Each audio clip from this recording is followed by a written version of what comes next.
கொஞ்சம் தடங்கள் வரும். அதுக்கான சில வழிமுறைகள் இருக்குது, நான் அதை சொல்லித்தரேன்.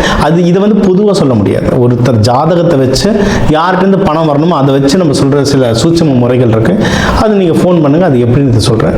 முடிஞ்ச அளவு கடன் வாங்காதீங்க. இருக்கிறத வச்சு சிக்கனமாக வாழ பழகிட்டீங்கன்னா இன்னும் லைஃப் சூப்பராக இருக்கும். நீங்கள் நிறைய பேர் பிஸ்னஸ் பண்ணுறவங்கன்னா எப்படின்னா மகரத்தில் இருக்கவங்களுக்கு வந்து ஆட்டோமேட்டிக்காகவே இந்த அமானுஷ சக்தி ஆன்மீகத்து மேலாம் நிறைய நாட்டம் இருக்கும். உணவு விஷயங்கள், உணவு சம்பந்தமாக, அக்ரிகல்ச்சர் சம்பந்தமாலாம் நிறைய விஷயங்கள் ஒர்க் ஆகும்.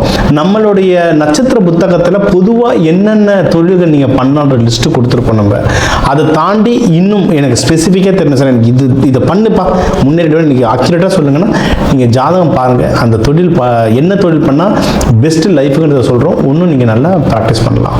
சரிங்களா? ஸோ இதுக்கப்புறம் நீங்கள் வந்து முடிஞ்ச அளவுக்கு முயற்சி, நீங்கள் எடுக்கிற முயற்சியில் நல்ல கவனமாக இருக்கு. நீங்கள் எக்ஸாமுக்கு அப்ளை பண்ண போகிறீங்க, நீங்கள் எதுவாக இருந்தாலும் அந்த முயற்சியில் வந்து கவனமாக இருந்தீங்கன்னாவே நீங்கள் ஜெயிக்கிறதுக்கு சகல வாய்ப்புகளும் இருக்குது. அண்ட் நீங்கள் வந்து கையில் காசு கிடச்சுன்னா உடனே நல்ல விஷயங்களில் இன்வெஸ்ட்மெண்ட் பண்ணுங்கள். வாழ்க்கை வந்து ரொம்ப சூப்பராக இருக்கும். கல்யாணத்துக்கு எல்லாமே கைகூடி வருது. திருமண பொருத்தம் பார்க்கணுனால என் நம்பருக்கு கான்டாக்ட் பண்ணுங்கள். 10 பொருத்தங்களை தாண்டி பேர் பொருத்தம், நாள் நேரம் பார்த்து குறித்து தரோம். எல்லாருக்குமே வாழ்க்கையில் எல்லாமே நல்லபடியாக அமைய வாழ்க வளமுடன்.